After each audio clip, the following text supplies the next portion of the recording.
Hey you guys, this is KJ coming to you from smarterthanmydevice.com, and today we're doing a first look on the Droid Charge made by Samsung.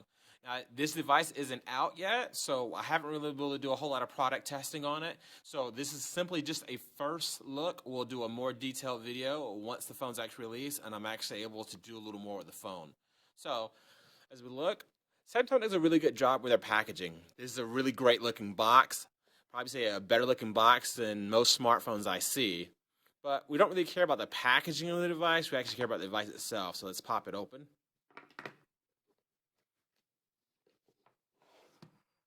All right. This is the phone itself.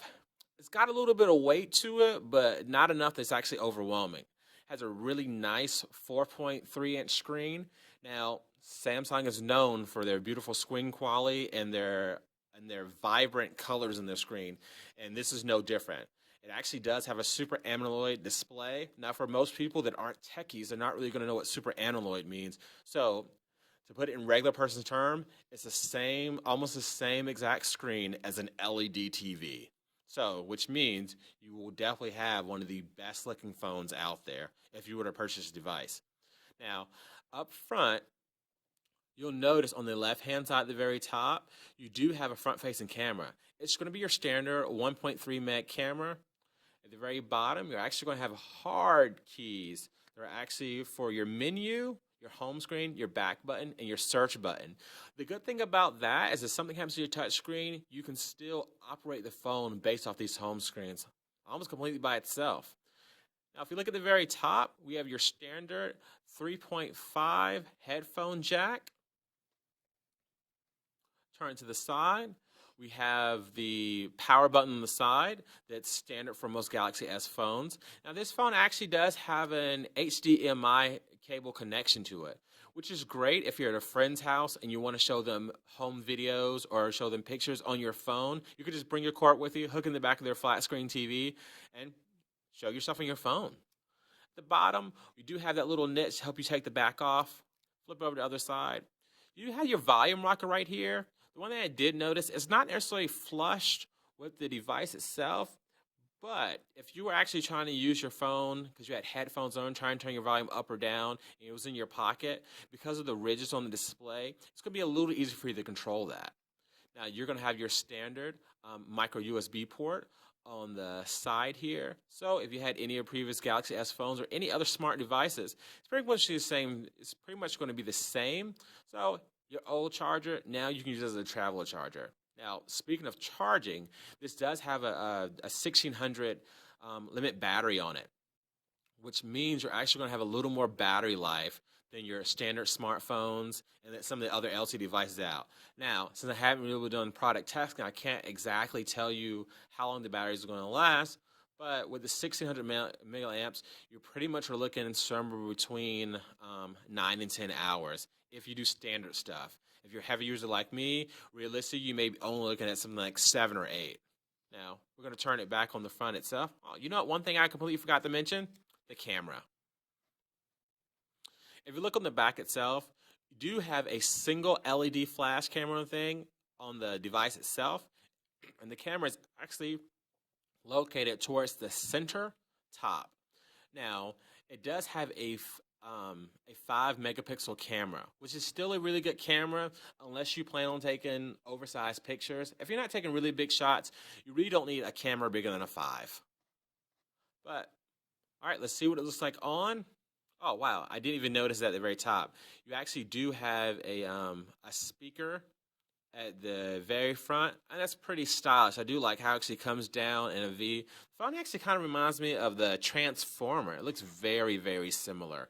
Now, since it is a 4G device, you do have a SIM card, but while we're talking about SIM cards, let's also talk about the memory capacity of the device. Like most Samsung devices, you're only looking at 2 gigs internal on the device, but it does have a 32 gig card, which means you have plenty of storage space for your videos, for any type of media that you need. But with only 2 gigs internal, that means you have a decent amount of space for your apps. Not like most Droid devices with 8 gigs internal. I think Samsung really dropped the ball on that one. They should have definitely increased the internal memory of the device. But let's turn it on for the first time and see what this opening looks like. Holding down the power button.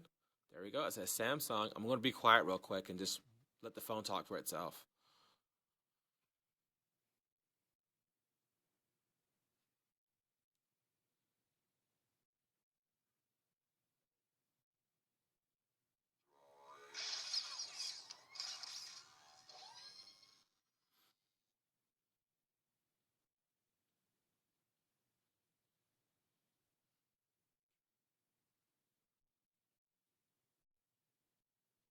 All right, you guys, that was extremely fast. I wasn't counting, but I would probably say that was probably close to 12 seconds from the moment I pressed the button to the phone came on. And that was a pretty good looking opening.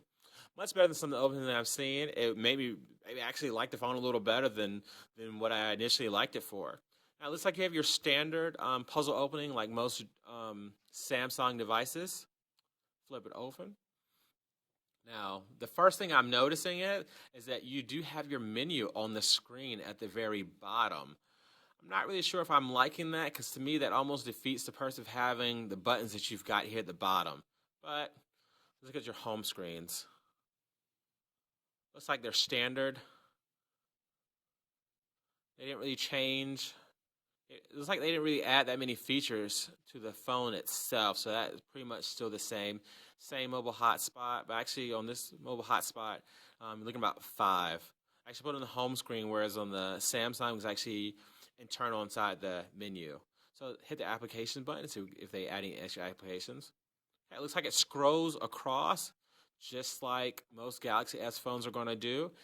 And I've noticed that this menu at the bottom stays no matter what screen that you're on. That's not something that that was previously on the Fascinate and some of the other Galaxy X phones. I'm not really sure if I like that or dislike it. I'd have to actually use the phone a little more to be able to tell. But let's see what the messaging is actually like. One of the features I really did like about some of the previous Galaxy S phones is the fact that you could use swipe on it.